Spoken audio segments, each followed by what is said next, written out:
Hunting rare equipment can be a tedious or a fun experience in Elden Ring. You will be spending quite some time getting it all, but if you are like me who wants to get everything in the game, we need the Silver Pickled Fowl Foot that increases our item discovery by 50, also known as your item drop rate. Huge help, but these feet can run out so quickly, and I will be showing you how to have an unlimited supply of these feet for your farming needs. If you watch my Gold Pickled Fowl Foot guide, almost all of the steps that we will take here are similar to it when making the silver variant, link in the description section below as well. And first things first, buy the crafting kit that will let you craft items from Merchant Kale in Church of Ele, your first church in the game. And you can get arrows here as well for our later run. Next is let's get the recipe for the Silver Pickled Fowl Foot, and we will be starting from the Third Church of America, and our goal here is to reach the smoldering church just up ahead near the border of Caelid. Head out from the entrance of the church and take a sharp right turn heading to the higher parts of the map.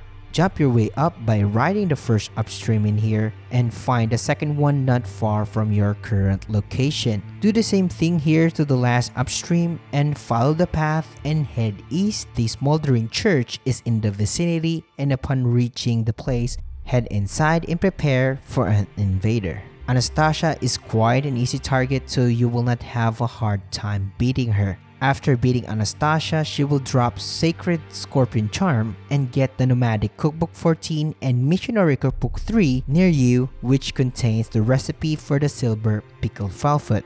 Now that you have the recipe, crafting the Silver Fowl Foot requires Rowa fruits, foretold fowl foot, and silver fireflies. And yes, all of these materials can easily be farmed like we have mentioned in the previous video. Starting with the Rowa fruits, Jarburg is the best place hands down, and from the east upper levels of Lornia Lakes, Artist Shack is our starting point. Head south from the shack and stay on the left part of the road, hug the tower walls of the Carrion Study Hall. Past the study hall, head your way down from the cliffs by stepping carefully on the tombstone. It will take a while, but eventually you're gonna be reaching your destination. After reaching Jarburg, touch the nearest grace, which is the starting point for each Rowa fruit farming run. What I do here is I start gathering the Rowa fruits nearest from the grace and heading straight to the main path of the village while gathering all the Rowa fruits that I can.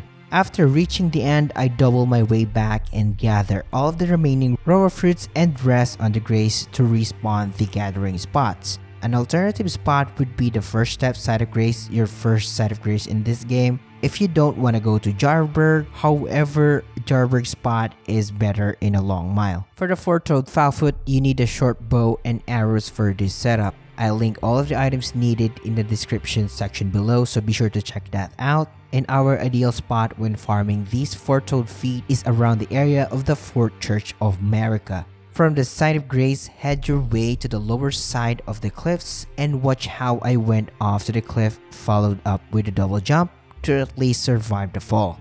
There are a lot of birds here that drop the foretold foot, and use your shortbow barrage skill for a faster kill rate and optimize your route when killing the birds.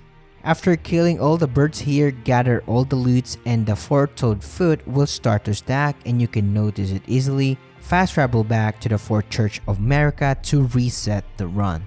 The last material is Silver Fireflies, and Ainsel River main side of grace is the best farming spot for these bad boys. However, you need to do a series of questline for you to farm in this spot, and check the description section below for more information how to access this spot or Ainsel River main. Pretty straightforward farming for the actual process. Gather 6 silver fireflies and head back to the grace to reset the run. You can stack up pretty fast and with no hassle. But if you don't want to farm in Ainsel River, Groveside Cave is an alternative spot. You all need the Memory of Grace, which is a starting item, and before heading in, touch the cave's grace and head your way into the cave and jump straight near to the gathering spot, passing the sleeping wolves. After getting all of the fireflies, roll away from the wolves to make a room for yourself and use the Memory of the Grace to fast travel back to the nearest grace to reset the run. If you are not fast enough, the wolves can kill you and ruin the run. And you also have an option to use the Bloodhound Step on the other hand, to make these runs faster, but it's not required. I'll link it below as well just in case you want to get it as well. And that, my lords and ladies, are pretty much all for this guide. An easy and quick guide on how to have an unlimited supply of Silver Fowl Foot. Have fun and best of luck in hunting those rare items. Let's get them all. And if you want to know the best rune farming methods in the game, or simply want to know if Elden Ring is worth playing, click my previous videos in here. For more Elden Ring content, keep it locked here at JRPG Samurai. Stay awesome and safe, and I'll catch you on the next one.